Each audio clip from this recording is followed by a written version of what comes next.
Good morning. Welcome to our day 5 check-in for the Arizona Trail Showdown 800-mile foot race, I guess this is turning into. Yep. We've got a big day, some major updates for all of you, so thank you once again for joining in. We also want to give a huge shout out to Mountain Ops, who is supporting this effort and all these daily live streams. So there is a discount code for 20% off, but we are going to head straight away and check in with Ben Light in southern Arizona. Here we go. Ben, good morning. Good morning. Do you want to give us an update on what is going on with you? Yeah, so obviously you can see I'm not on the trail. I'm here in my crew vehicle. So yesterday afternoon, after speaking to you guys on the live, I headed out for just a short, easy 7 miles to the next crewing spot at AZ 77. And just decided to stop and take a video with my GoPro.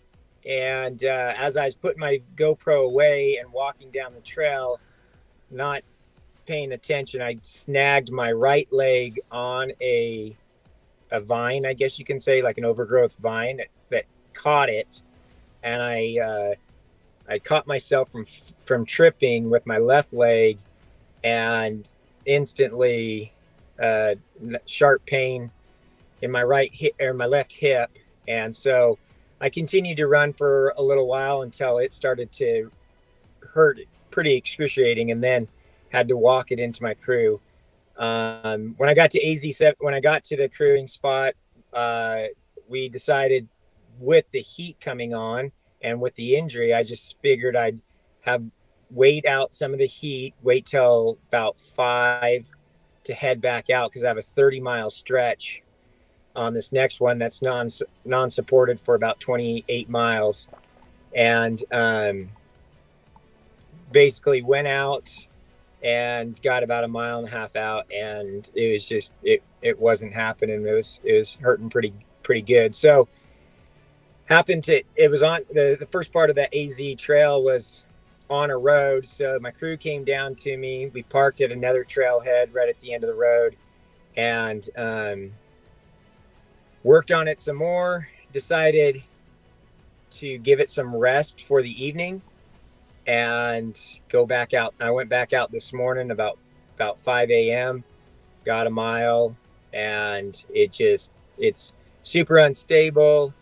It's painful. I can't run on it. And then just even walking hurts, and it's just a compound effect. Every time I start to hike a lot with my feet start to blow up. And I don't know if you've seen pictures of my feet, but I have a good dozen blisters that I've been doctoring, and it just decided that the FKT was not going to be something that I'm going to be able to achieve on this particular adventure. So I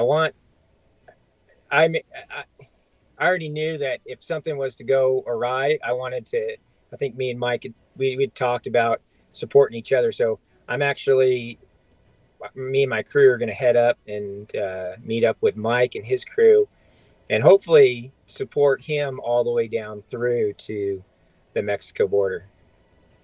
Man, that is tough to hear, Ben. We really feel for you right now. But that is commendable for supporting Mike, for sure.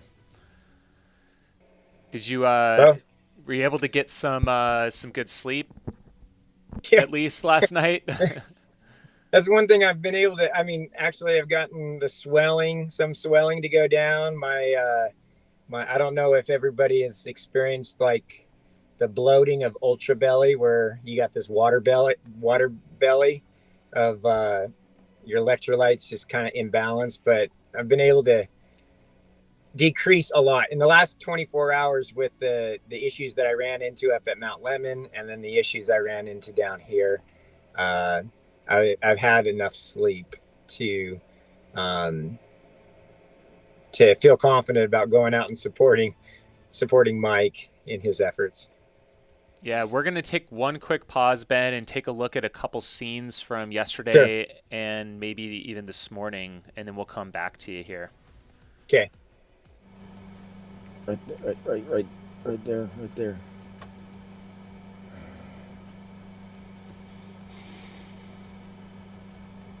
Oh. I don't know if this is it. It's this right there. So here's a couple scenes. Ben getting stretched out in the van. It has me over there still, I think. Let me see.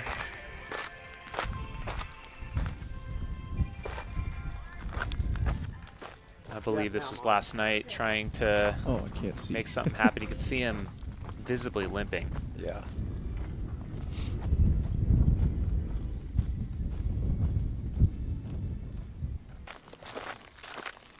And this might have been him this morning, I believe, giving it one last shot. Right. Commendable. But at that pace, realistically, you're not going to get the AZT. I think it's cool that he's going to be cheering on Mike. I'm curious to ask where he's planning on meeting him.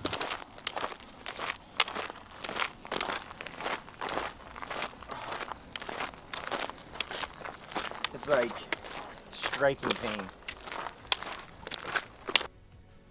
So there's a couple scenes. Thank you to Brandon, who's out there. Let's do a quick overview map, and let's take a look and see where Mike is at. We'll head over to the Great Western Adventures site, and we have been searching for him this morning. We did hear that he might have pushed through the whole night with very little sleep. He's trying to catch, I think, back up to these little benchmarks here. So these are roughly for 12 days, which would be over a day under the record. So he is not too far away. This would be the end of day 5, which would have been 8 a.m. in Pine Trailhead. And it looks like right now he is very close to Camp Geronimo, or the Geronimo crossing, if you know Zangray or Mogollon Monsters. So he is right here, that red number 1 descending down. His last ping was at 8:50 a.m. So that's actually about an hour ago. These trackers they're using are cell phone based, so they're not satellite based. So that's why if you've been on there and haven't seen it update constantly, it's just searching for cell signal. Got it.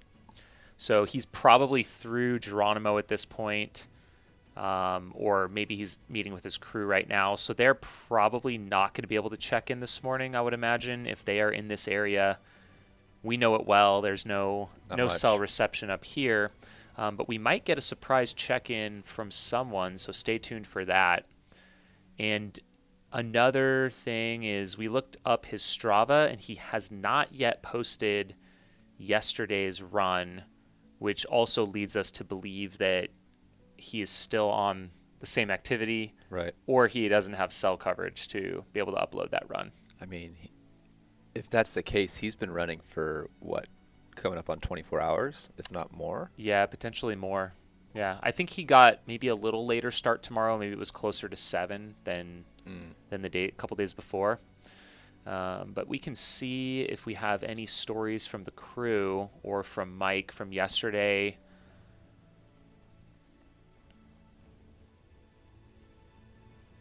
We just saw his second breakfast here from a lot of collagen pancakes. Yes. And I believe this might have been posted yesterday, 17 hours ago. So approaching the 300-mile mark, which would have been up near the top of the Mogollon Rim. And he says here he's about 24 hours ahead of the current FKT.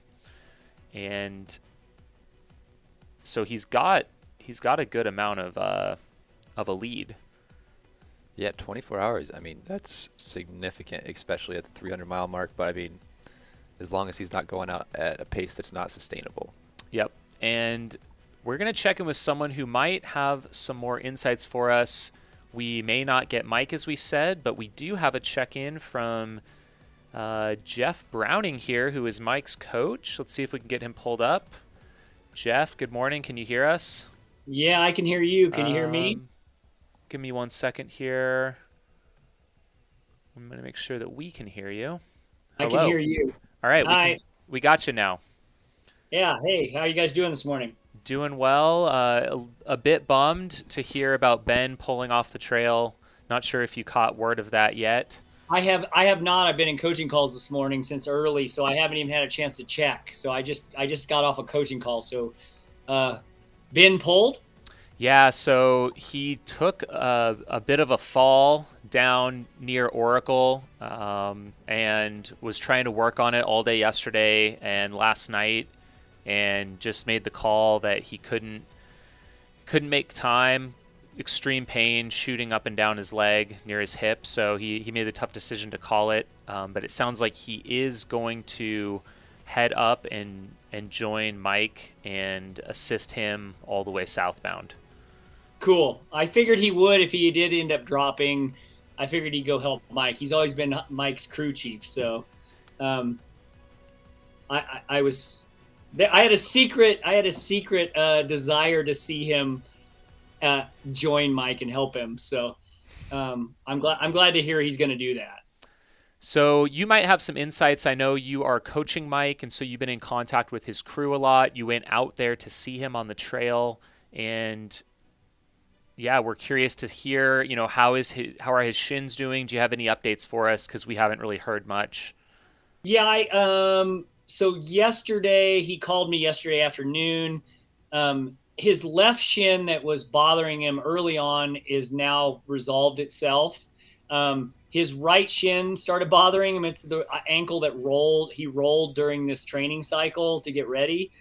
So he's had it leuko-taped just to keep from re-rolling it.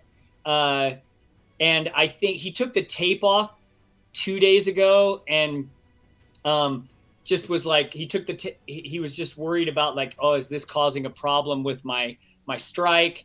And he found that then all of a sudden his right shin flared up, the ankle that he had taped to keep it from re-rolling. So now he's retaped it. He retaped it yesterday. He's hoping that will resolve itself based on he's been training with a taped ankle for 3 or 4 weeks. So he's hoping that getting it back to what it's used to the last month will kind of resolve itself. Last night, he called me at 9 p.m. To ask my opinion on pushing through the night to get back on pace because he had slowed down because of the shin issues. So we kind of made a decision together that he was going to take a little bit of a gamble and push through the night and maybe sleep an hour, and try to get back on pace today. So that's what he's doing today, is pushing on to try to get back to where he wanted to be pace-wise, and then be back on sleep tonight. So that's the general strategy right now. I haven't heard from his crew at all on. They've been kind of in that the Mogian Rim zone where there's not a lot of coverage, and so on their way to Pine. So I think that section, obviously you guys know it well. It's super technical.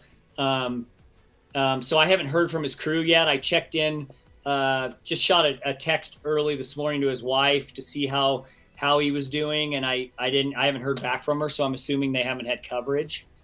Because she usually gets back to me pretty quickly if I text her. So I'm kind of in a little bit in the dark this morning on status, like you guys are. So that's kind of my update. Yeah, gotcha. That's really insightful. Thank you for that. It looks like about an hour ago, there was a ping from his tracker. He was just above the Geronimo aid station on the Mogollon course. Yep. And so he's probably through there now and on that stretch towards the Pine Trailhead is what we're thinking. So yeah, he's trying to push on past Pine today. He's going to probably, I'm assuming the plan is to go probably somewhere around the end of what today's original goal was. So he's trying to make up a bunch of time. He doesn't necessarily have to get to that point to still be on FKT pace. So just because I think him and Ben had this set up as a 12-day instead of a 13.5-day. So he's got a little bit of leeway there. As long as he can kind of get close, he's back in contention. So, and I haven't heard anything. I'm trying to get a report from Sarah today on how his right shin's doing after taping it. because he taped it yesterday or in the evening, I think. So, and he felt like even after taping it, it was starting to feel a little better. So I'm interested to see how the night went. As I was trying to get a report before I had to check in with you guys, but I hadn't heard from them. Gotcha. Yeah, that's really good to know. I was going to ask about that. I think that the pace that he's behind is actually the 12-day pace, not the current FKT. So he's still ahead of that. But Correct. Sounds like he's shooting for quite a bit lower. Yeah, and I think for him, he wants a little bit in the bank going into the Mount Lemmon area and Tucson area. Yep. Obviously, from yesterday's report, or was that yesterday or the day before, report from Ben, how overgrown and gnarly that was. And he's going to be dealing with some heat. So I'm hoping he has a little in the bank going into that section. So if he does have a little bit of struggle, he's got some padding, but we'll see. I don't know where we're going to go from here. I hopefully he'll be okay after not getting a lot of sleep last night.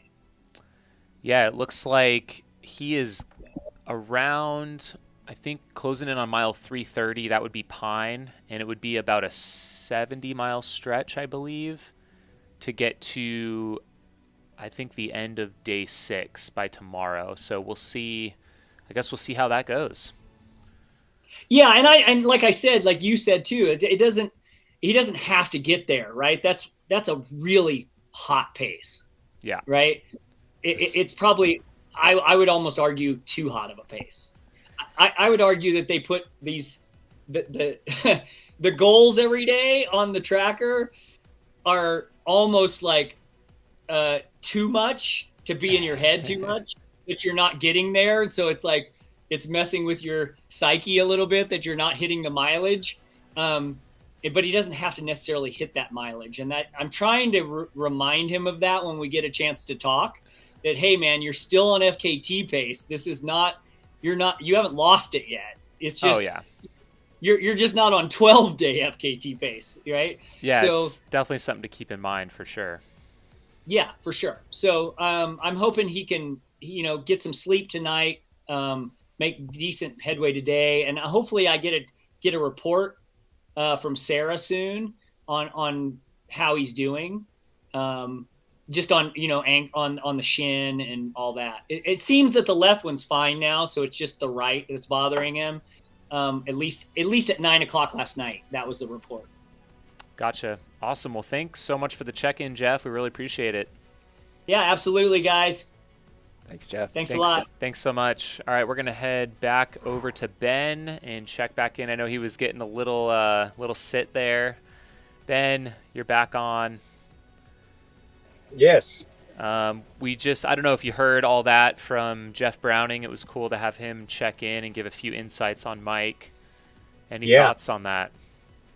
Yeah, I mean, I guess I had just one thing to add to the update. Since I talked to him this morning when I called to tell him that I was pulling from the challenge, is he indicate, because we were trying to figure out remedies yesterday when we were talking to him about his shin. He was talking to Brittany and stuff, and one of the cool things is one of the guys that came down to support both of us, Josh Knuckles. He's a PT.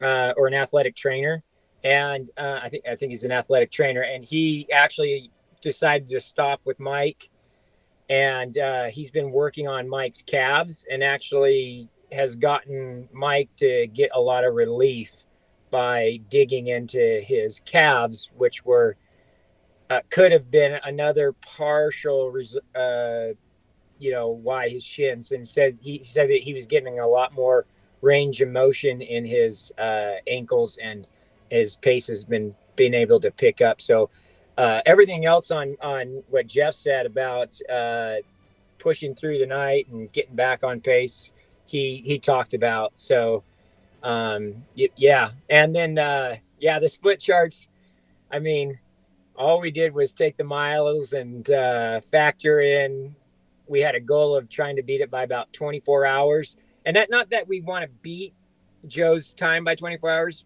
We felt that if you set a bar at 24 hours plus, like to that it gives you a cushion if you're not necessarily meeting it. So hopefully Mike's not getting, I mean, I got caught up on those benchmarks the first 2 days. And I think those first 2 days in those southern mountains, pushing those 65 miles was a bit much. And that resulted in less sleep, which resulted in more fatigue, and kind of a spiral down effect. So I think it's going to be super smart, to have Mike have that buffer of time.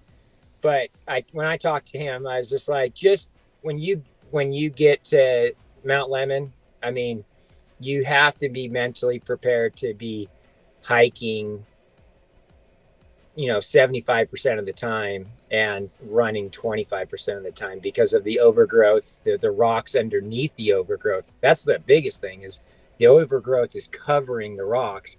Yeah, the overgrowth is like tearing at your shins and your legs and everything like that, but it's not getting stable ground underneath and kicking rocks and stuff like that. It's just, you can't even see it. You can't even see the terrain underneath the overgrowth. And then pushing bushes out of the way and everything. It's just, you're doing between, if you're lucky, a 3 mile an hour pace. Yeah, I think that's a great point. I mean, when Joe was going after the record, he was shooting, I think, for 11 or 12 days initially. And we saw in the Racing Arizona documentary that cushion was important. He had a huge obstacle at the end there. So it's probably a good idea to build a cushion. But hopefully, he doesn't have to dig into the well for the next few days like he did last night maybe, and can get that sleep caught up like you said. And one of the other things, I don't know if he's watching the weather. I'm a weather watcher, and we got something coming in. I think it's this in a couple of days, and he might be hitting that when he hits the superstitions and stuff like that. So we got to kind of keep an eye on that as well. And then we'll see how the timing affects, but us Utah boys are definitely not used to the heat down here. And, you can totally feel the difference. So I'm going to suggest rolling over to nights for sure, running through these lower valley areas. It's nice and cool at night. Holy cow. It's perfect. It's like perfect stride condition at night, especially with a little bit of a wind blow and stuff. It's amazing. But in the daytime, it's incredible how it can still be so hot in the day, but it can get so cold at night. Yeah, it felt wonderful the couple times I've been running at night. I'm like, this is awesome. Yeah, perfect temps. But yeah, at this point, I mean, dropping off the Mogollon Rim at mile 310, that's a significant turning point in the trail. Yes.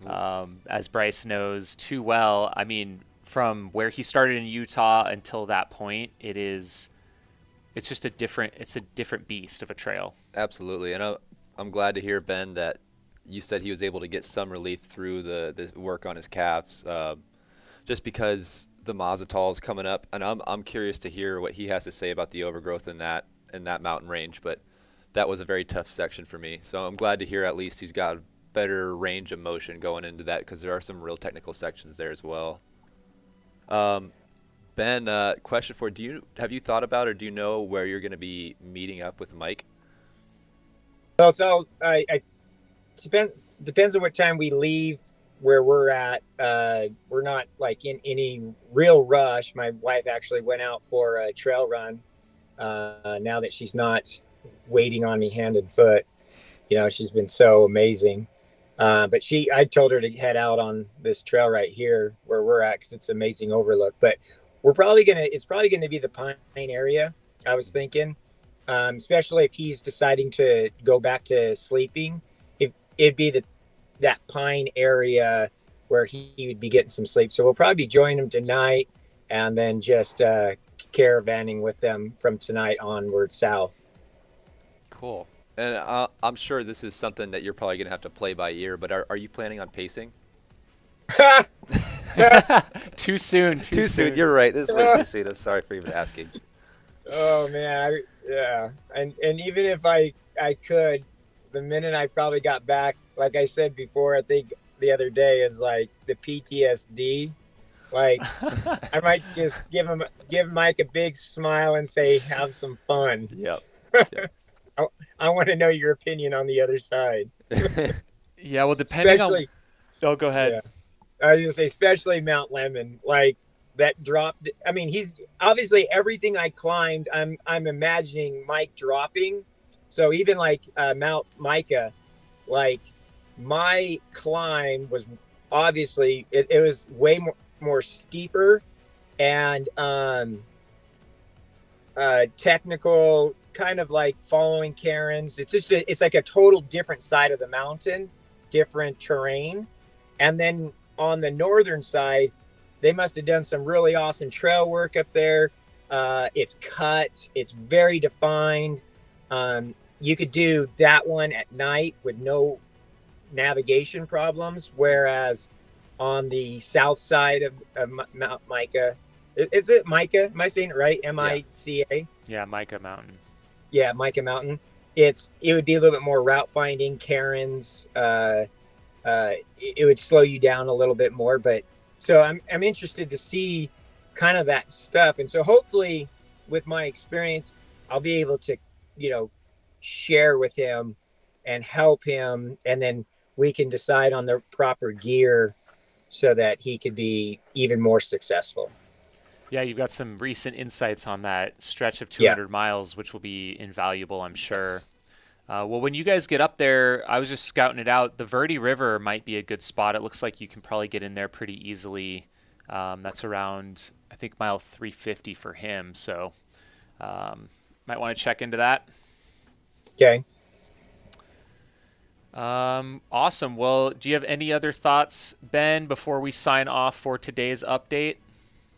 Well, I just wanted to share with everybody. I mean, I know it's called the 800-mile Showdown, and with me, Light versus McKnight, and me pulling out, it's, I mean, in all honesty, this project is absolutely amazing. We're very thankful for Aravaipa for the coverage that it's giving.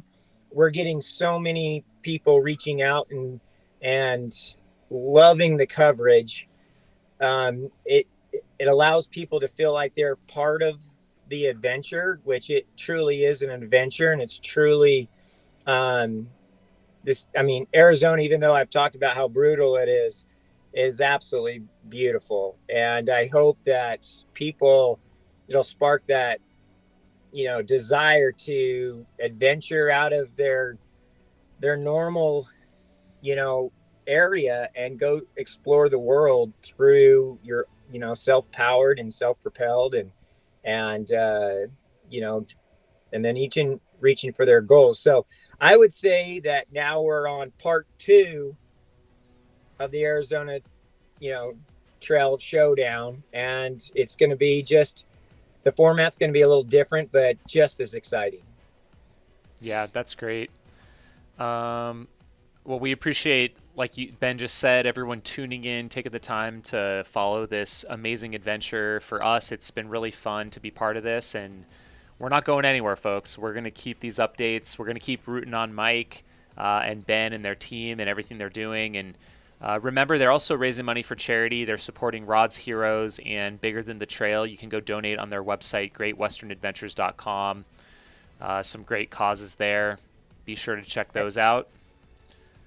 And then I was going to say, we still have a few hats left on our website. All the proceeds of the hats, and they're really nice hats, all the proceeds go to Rod's Heroes and Bigger Than the Trail. So just know that there's no profit made from this project at all. It's all, everything, even the project dollars from the different brand partners that helped fund this awesome adventure, everything remaining is being donated into the fund for these 2 nonprofits that give back to our community. So super important. If you haven't had a chance, donate to the donate to the nonprofits. For every dollar donated, you get a raffle ticket, and at the end of the project, we're going to take all the donations and basically for every dollar donated, that donor gets a raffle ticket, and we have like over $7,500 in prizes from all the different brand partners, like Ultraspire, Ultra, Solomon, Lake Mountain Ops, Clear. I mean, there's gift cards from like Path Projects. I mean, a ton of different stuff, over $7,500 to those that donate. So the only way to enter is by donating, and every dollar that you donate, you get a raffle ticket. Awesome. Thanks for sharing those details. Well, good luck, Ben, and we'll for sure check in with you tomorrow. We hope you find Mike well, and yeah, we'll see you tomorrow. Awesome. Thanks, Ben. All right, we'll jump back in the studio here for a minute. We got a couple questions in the chat I wanted to get to before we sign off for the day. The Jeremy Creed, I did maybe misspeak. I said the Verde River. I believe it's actually the East Verde River. You're right. And Brian Bukowski is asking, does Mike need pacers for the Sky Islands? I'm imagining there is a good chance that he does. I would say yes. If you want to break spider webs or something on the trail for him, he would probably appreciate that and help with make sure he stays awake out there.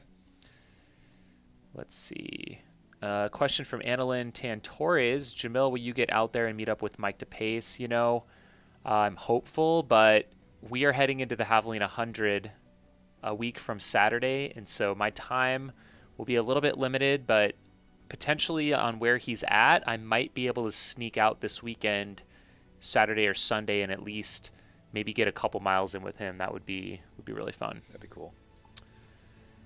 Let's see.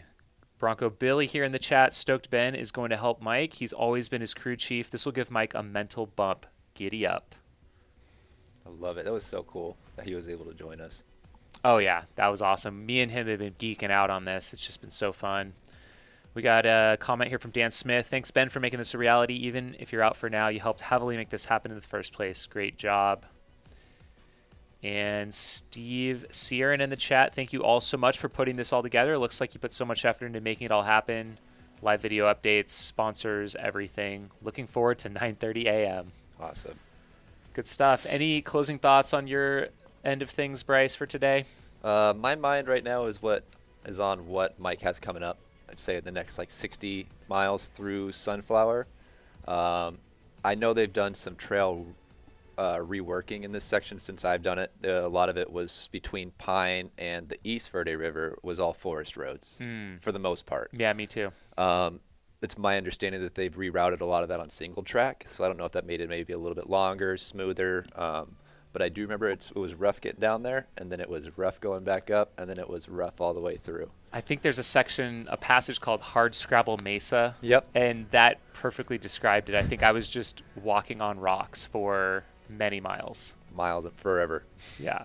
But, I mean, if anybody can do it, it's Mike. He's got the long distance experience, and if it sounds like his shin is getting some relief from the work they've been doing on it, I think that'll be a huge help to him through that. Yep. Before we sign off, I want to give one quick look. We have a couple other Arizona Trail FKT attempts happening right now. So Eric Halston, we haven't forgotten about you, Eric. No, we have not. Let's see where he is at. 200 miles in, over a quarter of the way done in 3 days, 11 hours. And he shared a photo here of the snow-capped San Francisco peaks. Beautiful. The fall colors are also popping off. And it looks like he had a resupply. At a Texaco.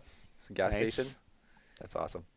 And he has a little bit of a knee pain, but it looks like he's still pushing in 56 miles, feeling a little bit better. And I think some people might double take it that he resupplied at a gas station, and having hiked with some people who don't live in this country, one of my buddies from Sweden talks constantly about how perfect American food is for hiking. Right. It's all so calorie dense. Most of it's prepackaged, and you go into a gas station. You could do a decent resupply out of a Texaco. So Absolutely. I think I remember seeing what Joe McConaughey or maybe it was Jeff Garmeyer packed for the John Muir Trail, and it was basically you could fund that entire expedition out of a gas station convenience store. I know Jeff goes for the frozen burritos a lot. So it looks like Eric is now going through Walnut Canyon, and he'll be soon, I guess, heading parallel to Lake Mary, continuing to move well. And then we also have Krista Fasciano, and she looks like maybe has an update today. Let's see here. 200-mile update time.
Also doing a gas station resupply. Yep.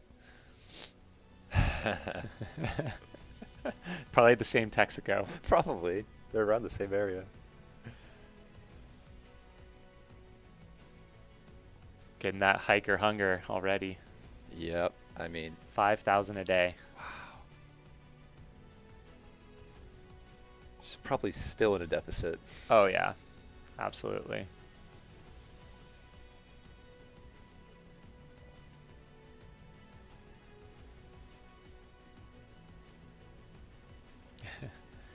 Beautiful Flagstaff. Looks kind of chilly. Does.